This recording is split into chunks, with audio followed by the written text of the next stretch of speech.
ناظرین، ہم آپ کو یہاں پر ایک اہم اور افسوسناک خبر سے آگاہ کرتے چلیں کہ بلوچستان کے شہر خاران سے ہمارے نمائندے کاشف بلوچ کی رپورٹ کے مطابق خاران میں نامعلوم مسلح افراد نے شامیر واٹر سپلائی کے قریب واقع تندور پر ہینڈ گرنیڈ پھینکا اور فرار ہو گئے۔ ناظرین، ہم آپ کو یہاں پر ایک اہم خبر سے آگاہ کرتے چلیں کہ خاران میں نامعلوم مسلح افراد نے تندور پر ہینڈ گرنیڈ پھینکا اور فرار ہونے میں کامیاب ہو گئے، جس کے نتیجے میں 2 افراد زخمی ہو گئے۔ زخمیوں کی شناخت منظور اور زاہد کے نام سے ہوئی ہے، جنہیں فوری طور پر DHQ اسپتال خاران منتقل کر دیا گیا ہے۔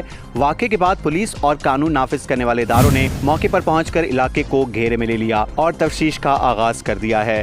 واقعے سے علاقے میں خوف و ہراس پھیل گیا۔ خاران میں نامعلوم مسلح افراد نے شامیر واٹر سپلائی کے قریب واقع تندور پر ہینڈ گرنیڈ پھینکا اور فرار ہو گئے۔ ناظرین، ہم آپ کو یہاں پر ایک اہم خبر سے آگاہ کرتے چلیں کہ خاران میں نامعلوم مسلح افراد نے تندور پر ہینڈ گرنیڈ پھینکا اور فرار ہونے میں کامیاب ہو گئے، جس کے نتیجے میں 2 افراد زخمی ہو گئے۔ زخمیوں کی شناخت منظور اور زاہد کے نام سے ہوئی ہے، جنہیں فوری طور پر DHQ اسپتال خاران منتقل کر دیا گیا ہے۔